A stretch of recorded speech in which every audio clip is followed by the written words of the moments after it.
Assalamualaikum warahmatullahi wabarakatuh. Pada kesempatan kali ini saya akan mempresentasikan electronic waste atau limbah elektronik. Perkenalkan, nama saya Davin Zaidan Yaskur. NPM saya 19063479924. Berikut ini adalah materi yang akan kita bahas pada hari ini. Yang pertama, pengenalan. Isinya adalah pengertian electronic waste atau limbah elektronik sama kondisi elektronik waste saat ini. Lalu teori dasar yang terdiri dari tipe-tipe limbah elektronik, kandungan limbah elektronik, dan dampak dari limbah elektronik. Lalu yang ketiga, kita akan membahas mengenai pengolahan elektronik waste, yaitu cara pengolahannya serta manfaat serta tantangan dalam mengolah limbah elektronik. Lalu yang terakhir adalah kesimpulan. Untuk saat ini kita akan mulai mengenal apa itu limbah elektronik. Submaterinya adalah pengertian limbah elektronik dan kondisi limbah elektronik saat ini. Apakah kalian tahu bahwa pada tingkat global rekor 53,6 juta ton limbah elektronik dihasilkan pada tahun 2019 saja. Jumlah ini mencapai 7,1 kg per kapita untuk setiap anggota populasi global, dengan angka yang jauh lebih tinggi untuk Eropa, Oseania, dan Amerika. Dan jumlah keseluruhan limbah elektronik diperkirakan akan berlipat ganda pada tahun 2030. Terlepas dari sejumlah inisiatif menarik untuk menghasilkan nilai dari limbah tersebut, seperti menggunakan bakteri untuk mengikat pengemuliaan kandungnya, tetap saja sebagian besar limbah elektronik akan dibakar atau dikirimkan ke tempat pembuangan akhir, dan hanya 17,4% yang didaur ulang. Setiap tahun, volume telepon, televisi, dan komputer di dunia meningkat 2,5 juta metrik ton. Semua benda ini memiliki masa pakai yang relatif singkat, dan pada akhirnya tumpukan sampah akan terus bertambah. Terlepas dari nilai potensialnya, 4/5 limbah elektronik tidak didaur ulang, dan ini merupakan tragedi ganda. Karena limbah yang tidak diproses merupakan bahaya lingkungan utama, dan kita membuang sumber pendapatan yang signifikan dan menjanjikan. Berikut merupakan data penghasil limbah elektronik terbanyak di dunia. Di urutan pertama kita ada Cina yang menghasilkan 10 juta metrik ton sampah elektronik. Lalu yang kedua adalah Amerika Serikat dengan 7 juta metrik ton sampah elektronik. Lalu yang ketiga adalah India, 3 juta metrik ton sampah elektronik. Yang keempat adalah Jepang dengan 2,5 juta metrik ton sampah elektronik. Yang kelima adalah Brazil dengan 2,1 juta ton sampah elektronik. Dan yang urutan keenam adalah Indonesia dengan 1,6 juta metrik ton sampah elektronik setiap tahunnya. Pengertian limbah elektronik. Limbah elektronik atau electronic waste menggambarkan perangkat listrik atau elektronik yang dibuang, barang elektronik bekas yang ditujukan untuk perbaikan, penggunaan kembali, penjualan kembali, daur ulang, penyelamatan melalui pemulihan material, atau pembuangan juga dianggap limbah elektronik. Pemrosesan limbah elektronik secara informal di negara berkembang dapat menyebabkan efek buruk bagi kesehatan manusia dan pencemaran lingkungan.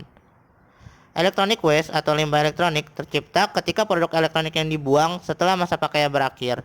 Ekspansi teknologi yang cepat dan masyarakat yang didorong dengan konsumsi berlebihan menghasilkan limbah elektronik dengan jumlah yang sangat besar. Limbah elektronik dianggap sebagai aliran limbah dengan pertumbuhan tercepat di dunia, dengan 44,7 juta ton yang dihasilkan pada tahun 2016 saja, setara dengan 4.500 menara Eiffel. Pada tahun 2018 diperkirakan 50 juta ton limbah elektronik dilaporkan, sehingga nama tsunami limbah elektronik diberikan oleh PBB. Nilainya setidaknya 62,5 miliar dolar per tahun. Berikut adalah 4 sumber limbah elektronik utama. Yang pertama, di rumah ada komputer, TV, radio, HP, mesin cuci, microwave, kipas, dan sebagainya. Lalu rumah sakit, komputer, monitor, mikroskop, inkubator, mesin USG, dan sebagainya. Lalu pemerintah, komputer, mesin fax, xerox, scanner, kipas, lampu, dan sebagainya. Lalu sektor privat seperti komputer, mixer, boiler, generator, inkubator, dan sebagainya. Berikut ini merupakan data produksi limbah elektronik pada tahun 2005, tidak termasuk ekspor dan impor. Di urutan pertama kita ada AC dengan produk kapasitasnya 29 juta, lalu televisi 63 juta, lalu kulkas 8,5 juta, elektronik komponen yang keempat elektronik komponen, yang kelima komputer komponen, yang keenam monitor, dan yang ketujuh printer. Nah, yang selanjutnya kita akan mempelajari perbedaan sampah dan limbah. Untuk limbah adalah sisa suatu usaha dan atau kegiatan yang mempengaruhi lingkungan hidup. Lingkungan dapat tercemar atau menjadi rusak disebabkan oleh banyak hal, terutama oleh limbah. Limbah dihasilkan oleh aktivitas manusia maupun hewan yang dapat berbentuk padat, lumpur, cair, dan gas yang dibuang karena tidak dibutuhkan lagi. Limbah lebih identik dengan suatu kegiatan atau proses yang lebih kompleks seperti yang ada di lingkungan industri. Hasil kegiatan atau aktivitas proses industri yang tidak dapat digunakan kembali dapat disebut limbah. Tetapi beberapa limbah industri kini dapat dimanfaatkan kembali. Lalu untuk sampah, limbah domestik umumnya dalam bentuk cair dan padat. Limbah domestik yang padat itu kita sebut sebagai sampah domestik. Jadi penyebutan kata sampah lebih tepat ditujukan untuk sisa kegiatan sehari-hari manusia dan atau proses alam yang berbentuk padat. Sampah identik dengan kegiatan manusia secara individu maupun berkelompok. Sampah adalah limbah yang bersifat padat, terdiri dari bahan organik dan anorganik yang dianggap tidak berguna lagi. Sampah organik dapat terurai, yaitu contohnya daun-daunan, kayu, kertas, tulang, sisa-sisa makanan, sayur, buah. Lalu sampah anorganik tidak dapat terurai, contohnya kaleng, plastik, besi, logam, gelas, mika, kaca. Sekarang kita akan masuk mengenai teori dasar dalam limbah elektronik. Submaterinya adalah tipe-tipe electronic waste, kandungan electronic waste, dan dampak electronic waste. Tipe-tipe limbah elektronik. Parlemen Uni Eropa dalam instruksinya nomor 2002/96/EC menggolongkan jenis-jenis limbah elektrikal dan elektronik yang termasuk dalam e-waste antara lain, yang pertama peralatan rumah tangga berukuran besar masuk kategori HH, yang diantaranya adalah mesin pendingin ruangan AC, mesin cuci, lemari es, kulkas, dan oven. Lalu yang kedua, peralatan rumah tangga berukuran kecil berlabel TH-1 seperti kipas angin, kompor, blender, toaster, vacuum cleaner. Lalu yang ketiga, peralatan komunikasi dan teknologi informasi berlabel ICT, yaitu komputer, laptop, printer, telepon, modem, handphone, dan sebagainya. Lalu yang keempat, peralatan hiburan elektronik berlabel CE, yaitu TV, radio, dan pemutar DVD. Yang kelima, perlengkapan pencahayaan dengan label lightning. Yang keenam, alat-alat listrik dan elektronik. Masuk kategori ini salah satunya adalah mesin bor. Lalu yang ketujuh, mainan elektronik dan peralatan olahraga. Yang kedelapan ada perangkat medis, labelnya medical equipment, dan yang kesembilan adalah alat monitoring dan alat kontrol dengan label MNC. Kandungan limbah elektronik. Komponen utama limbah elektronik adalah 45% logam, 10% non-logam, 22% plastik, dan 9% kaca.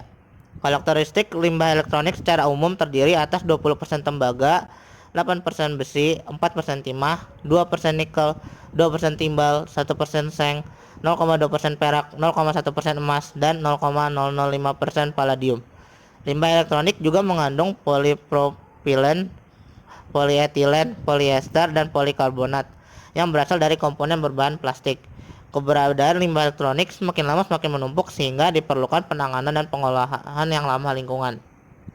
Berdasarkan hasil kajian ini menunjukkan bahwa dalam limbah elektronik mengandung logam-logam yang relatif tinggi, khususnya logam Cu, dan mengandung logam berharga yaitu aurum dan perak, serta komponen berbahan plastik yang dapat didaur ulang. Kandungan logam-logam yang relatif tinggi memberikan prospek untuk pemakaian kembali dengan cara pengambilan kembali. Teknik recovery di logam-logam dalam limbah elektronik dapat dilakukan melalui proses daur ulang secara pemisahan mekanik, pirometalurgi, hidrometalurgi, dan elektrometalurgi. Dampak limbah elektronik. Limbah elektronik jika dibiarkan menumpuk tanpa ada pengolahan dapat memiliki dampak negatif untuk lingkungan, kesehatan, serta ekonomi. Dampak pertama untuk lingkungan adalah bahan kimia beracun dari electronic waste masuk ke tanaman jalur makanan. Ini tidak dapat terurai secara hayati dan menyebabkan tanah terpolusi. Tempat pembuangan limbah elektronik dan tempat-tempat terdekat akan tercemar dan menyebabkan terganggunya flora dan fauna. Lalu untuk segi kesehatan, lead akan menyebabkan kerusakan sistem saraf pusat dan ginjal. Kromium menyebabkan kerusakan DNA dan paru-paru. Kadmium menyebabkan kerusakan yang tidak dapat dikembalikan terpusat pada ginjal dan hati, menyebabkan kerusakan saraf. Lalu merkuri akan menyebabkan kerusakan pada otak dan sistem pernapasan. Lalu yang terakhir ada dampak buruknya untuk ekonomi. Ahli metalurgi dari Swinburne University of Technology Australia mengatakan bahwa limbah elektronik di Indonesia berpotensi menghasilkan uang senilai 14 bilion dolar Amerika atau sekitar 200 triliun pada tahun 2040. Sekarang kita akan membahas mengenai pengolahan limbah elektronik. Terdapat 3 metode pemilahan yang akan saya bahas. Yang pertama adalah pemilahan secara manual, yaitu memisahkan barang elektronik lama, baik itu secara keseluruhan atau per bagian yang masih bagus dengan limbah yang harus didaur ulang. Lalu yang kedua adalah hidrometalurgi. Hidrometalurgi adalah metode memperoleh logam dari sumbernya. Metalurgi ekstraktif dengan melibatkan reaksi-reaksi kimia dalam larutan berair. Lalu yang ketiga ada pirometalurgi. Pirometalurgi merupakan sebuah proses pemisahan logam dari bijinya dengan cara pemanasan pada temperatur yang sangat tinggi. Pemilahan limbah. Sesuai dengan hukum yang berlaku di Indonesia, pengelolaan electronic waste di Indonesia mengacu pada pengelolaan limbah B3. Limbah B3 merupakan sisa bahan yang dihasilkan dari suatu kegiatan dan proses produksi, baik pada skala rumah tangga, industri, pertambangan yang bersifat beracun dan membahayakan kesehatan manusia. Kegiatan pengelolaan limbah B3 meliputi pengumpulan, penyimpanan, pemanfaatan atau pengolahan, dan atau penimbunan. Yang pertama ada pengumpulan, mengumpulkan bagian yang masih berharga dan dapat dipakai kembali serta menyingkirkan bagian yang berbahaya bagi kesehatan. Sebelum limbah B3, yang kedua ada penyimpanan. Sebelum limbah B3 diserahkan kepada pemanfaat, pengelola wajib memiliki tempat penyimpanan yang lengkap dan sesuai dengan standar kesehatan serta memiliki izin dari pemerintah. Lalu yang ketiga ada pemanfaatan. Pemanfaatan akan memilah kembali limbah yang ada dan akan mengelompokkan menjadi bagian-bagian kelompok logam masing-masing yang memiliki nilai jual. Lalu yang terakhir ada penimbunan. Sisa limbah yang tidak terpakai oleh pemanfaat akan ditimbun di lokasi tertentu jauh dari pemukiman warga agar tidak mengganggu kesehatan. Berikut ini saya menampilkan prosedur pengolahan limbah elektronik. Dari limbah barang-barang yang sudah tidak terpakai lagi, lalu akan dikumpulkan, lalu kemudian akan ditransportasikan menuju tempat penyimpanan yang aman. Lalu semua benda akan semua sampah elektronik akan segera dibongkar dan bahan-bahannya akan dipisahkan menjadi yang mana yang bisa kita olah dan yang mana yang harus kita buang. Lalu kalau untuk baterai dan sebagainya akan didaur ulang. Lalu sisanya yang tidak dapat kita olah akan dihancurkan. Kemudian akan disortir kembali dan didaur ulang sesuai dengan jenis material masing-masing. Lalu selanjutnya kita akan membahas tentang hidrometalurgi. Hidrometalurgi adalah proses pelarutan leaching metal dari biji konsentrat atau limbah proses dari dalam larutan leaching agent, kemudian dilanjutkan dengan pengendapan atau mengisolasi metal yang diinginkan. Metode hidrometalurgi yang diungkapkan pada kesempatan kali ini adalah electrolyzing dengan gas klorin. Singkatnya, digunakan proses elektrolisis air garam untuk menghasilkan gas klorin, di mana gas klorin adalah leaching agent. Kemudian gas klorin akan melarutkan tembaga yang ada pada campuran logam sehingga akan menghasilkan larutan tembaga klorida kompleks. Untuk mendapatkan tembaga padat kembali cukup dengan mengelektrolisis larutan tembaga klorida dengan elektroda inert. Berikut adalah skema elektrolisis yang terjadi pada daur ulang tembaga dengan hidrometalurgi. Lalu sekarang kita akan membahas pirometalurgi. Pyrometalurgi adalah proses pemisahan logam dari bijinya dengan cara pemanasan pada temperatur tinggi menggunakan energi panas. Umumnya berkisar antara 500 Celcius sampai 500 derajat sampai 1600 derajat Celcius. Suplai panas dari pembakaran bahan bakar berguna untuk melepaskan tegangan dan tekanan sehingga ikatan antara logam dan pengotor dalam biji logam akan pecah. Unsur-unsur yang lazim digunakan pada proses ini diantaranya adalah Fe, Cu, Zn, Pb, Sn, Ni, Cr, dan Hg. Pada bagian kanan bawah dapat diperhatikan skema pembakarannya. Berikut ini adalah 5 proses utama pada pyrometalurgi. Yang pertama ada drying atau pengeringan. Pengeringan adalah proses pemindahan panas kelembapan cairan dari material. Pengeringan biasanya terjadi oleh kontak padatan lembab dengan pembakaran gas yang panas oleh pembakaran bahan bakar fosil. Lalu calcining atau kalsinasi. Kalsinasi adalah dekomposisi panas material. Contohnya dekomposisi hydrogenate seperti ferric hidroksida menjadi ferric oksida, dan uap air atau dekomposisi kalsium karbonat menjadi kalsium oksida dan karbon dioksida, dan atau besi karbonat menjadi besi oksida. Lalu yang ketiga ada roasting atau pemanggangan. Pemanggangan adalah proses pemanasan sebuah biji atau campuran dengan mineral atau senyawa lain di bawah titik leburnya. Yang keempat ada smelting atau peleburan. Peleburan adalah proses peleburan logam pada temperatur tinggi sehingga logam meleleh dan mencair mencapai pada titik didihnya. Lalu yang kelima refining atau pemurnian. Pemurnian adalah pemindahan kotoran dari material dengan proses panas. Sekarang kita sudah memasuki kesimpulan. Tantangan pengelolaan electronic waste di Indonesia. Lonjakan electronic waste yang paling sensasional terjadi pada produk telepon seluler, yang saat ini hampir setiap orang memiliki sebuah ponsel atau bahkan lebih. Ini tentu akan mempengaruhi jumlah electronic waste yang dihasilkan. Electronic waste tertinggi berikutnya adalah televisi yang kemudian diikuti oleh kulkas. Artinya bahwa meningkatnya jumlah electronic waste terkait erat dengan peningkatan penggunaan elektronik yang saat ini sudah menjadi gaya hidup masyarakat di dunia. Minimnya informasi mengenai limbah electronic waste pada publik, belum adanya kesadaran publik dalam mengelola electronic waste untuk penggunaan skala rumah tangga. Lalu Greenpeace Indonesia juga secara khusus pernah melakukan survei pada 2016 tentang pemakaian ponsel di Indonesia. Survei itu menyebut 59% responden dengan penghasilan di bawah 5 juta per bulan tak segan-segan membeli ponsel baru meski ponselnya masih beroperasi dengan baik. Angka lebih besar didapatkan pada penduduk dengan penghasilan yang lebih tinggi, yakni sekitar 65%.